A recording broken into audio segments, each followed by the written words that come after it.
কিছুটা হতাশই হয়েছে বলা যায়। গতকাল আমরা দেখলাম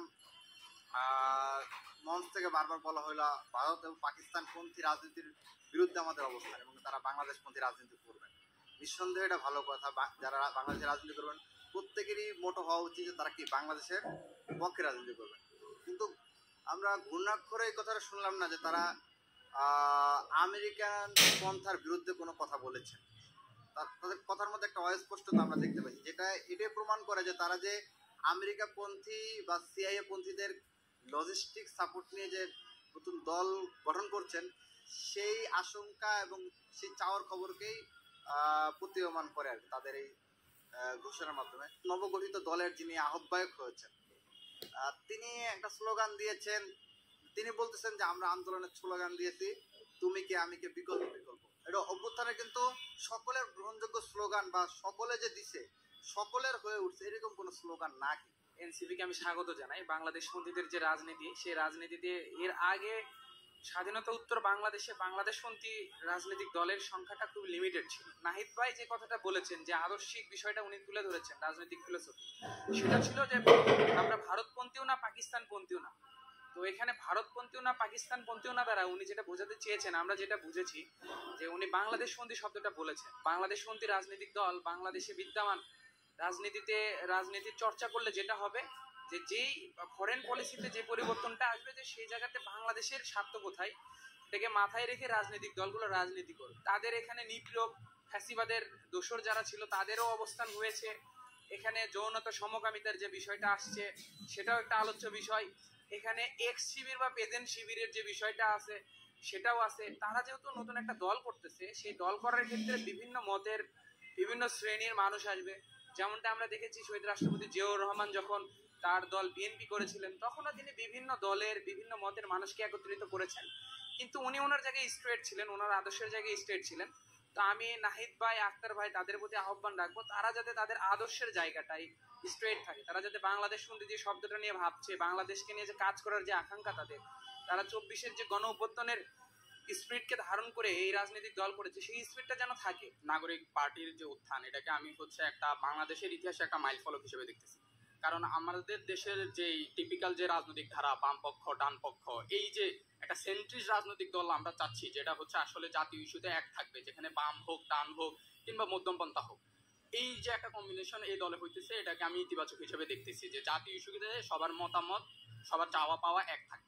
এর সাথে এই দলের একটা বড় ধরনের একটা একটা চ্যালেঞ্জ আছে সামনে। এই যে বাম ডান কিংবা মধ্যমের একটা সংমিশ্রণ ঘটতেছে, তারা তাদের আদর্শের দিক থেকে তাদের পূর্বের দলের আদর্শ কতটা এখানে প্রতিফলিত করার চেষ্টা করে, কিংবা তারা তাদের পূর্বের অ্যালাইনেশন ভুলে গিয়ে নতুন দলে তারা কতটা নিজেদের শক্তি সামর্থ্য দিয়ে কাজ করতে পারে, তারও একটা প্রশ্ন থেকে যায়। এই যে আদর্শের যে দ্বন্দ্বটা সামনে হবে কিনা, এটা বড় ধরনের একটা চ্যালেঞ্জ হইতে পারে দলের জন্য। আশঙ্কার জায়গা হচ্ছে এই নতুন রাজনৈতিক দলটি পুরনো যেসব শক্তিশালী রাজনৈতিক দল আছে তাদের সাথে কিভাবে মিথস্ক্রিয়া করে রাজনীতিতে তাদের অবস্থানকে সুসংহত করবে এবং কিভাবে তাদের রাজনৈতিক গোলকে স্থির করবে সেটি দেখার বিষয়। এবং আমি আশা রাখবো যে তারা বর্তমান যে রাজনৈতিক প্রেক্ষাপট, তাতে করে তাদের রাজনৈতিক যে গোল এবং রাজনৈতিক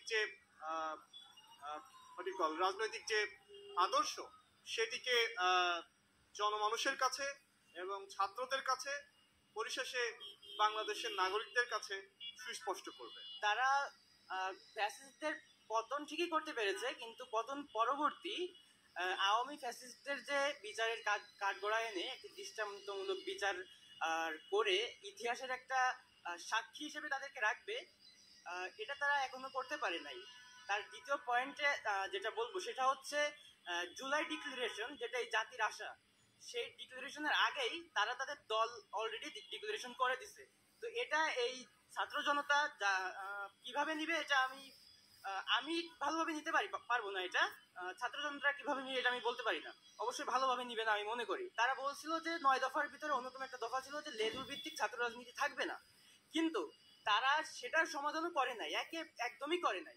এবং যে ছাত্র সংসদ চালুর মাধ্যমে একটা নিরাপদ এবং ছাত্র বান্ধব যে ক্যাম্পাসের প্রতিশ্রুতি তারা দিয়েছিল, সেখানেও আমরা কোনো অগ্রগতি এখনো দেখি নাই। দল গঠন করতেছে, যে অনুষ্ঠানটা হলো মানিক মিয়া অ্যাভিনিউতে, তারা কেউ শহীদ আবু সাইদ ভাইদের পরিবারকে দাওয়াত করে নাই, অন্য শহীদ পরিবারের মাধ্যমে তাদের পরিবারকে দাওয়াত করা হয়েছে। আবু সাইদ ভাই বলতেছে যে আমি বাধ্য হয়ে পোস্ট করতেছি, আমি কষ্ট পেয়ে পোস্ট করতেছি, বুক চিতিয়ে দিয়েছে, নিজের জীবনকে বিলিয়ে দিয়েছে যে রাষ্ট্রের জন্য, যে নতুন বাংলাদেশের জন্য। তার ভাইয়ের মুখ থেকে এই কথাটা যদি মানে আসে, তাহলে অন্যান্য যে শহীদ পরিবারগুলো, অন্যান্য যে আহত পরিবারগুলো, তাদের মানে বিষয়টা কোন পর্যায়ে চলে যাচ্ছে।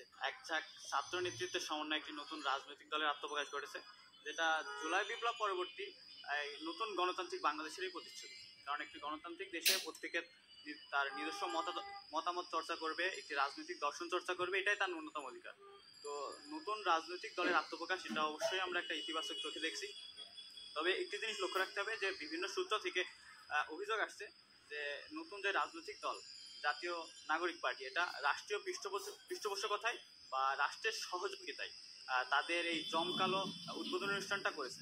তো আমরা চাই তাদের জায়গা থেকে তারা এই অবস্থানটা তারা ক্লিয়ার করবে। আর যদি তারা সরকারের সহযোগিতা নিয়ে থাকে, তো অন্যান্য রাজনৈতিক দলগুলো যেমন সরকারের সহযোগিতা ব্যতীতই তাদের রাজনৈতিক কার্যক্রমগুলো চালিয়ে যায়, কোনো রকম সুযোগ সুবিধা না নিয়ে তাদের রাজনৈতিক কার্যক্রম চালিয়ে যাবে, এরকমই আমরা আশা ব্যক্ত করছি। প্রথম সারির একটা কথা ছিল যে এটা কখনোই লেজুর ভিত্তি হবে না, বা এটা লেজুরবিহীন একটা ছাত্র সংগঠন। কিন্তু গতকালকেই আমরা দেখতে পেলাম যে নতুন যেই রাজনৈতিক সংগঠনের আত্মপ্রকাশের অনুষ্ঠানে ছাত্র সংগঠনের নেতারা, সেই মানে পদধারী নেতারা, যুগ্ম সদস্য সচিব, সংগঠক, আহ্বায়ক ইত্যাদি সবাই দেখলাম যে পতাকা নিয়ে দলে দলে মিছিল নিয়ে নতুন রাজনৈতিক দলের প্রোগ্রামে গেছে। তো আমরা চাই এটাও তারা ক্লিয়ার করুক যে তাদের এই নতুন ছাত্র সংগঠনটা কি তাদের মাদার পার্টির আওতাভুক্ত, নাকি তারা এতদিন ক্যাম্পাসে যেটা বলে ঝান্ডা উড়িয়ে বেরিয়েছে তারা লেজুরবিহীন, এটা তাদের অবস্থান তারা ক্লিয়ার করুক, আমরা এটাই চাই।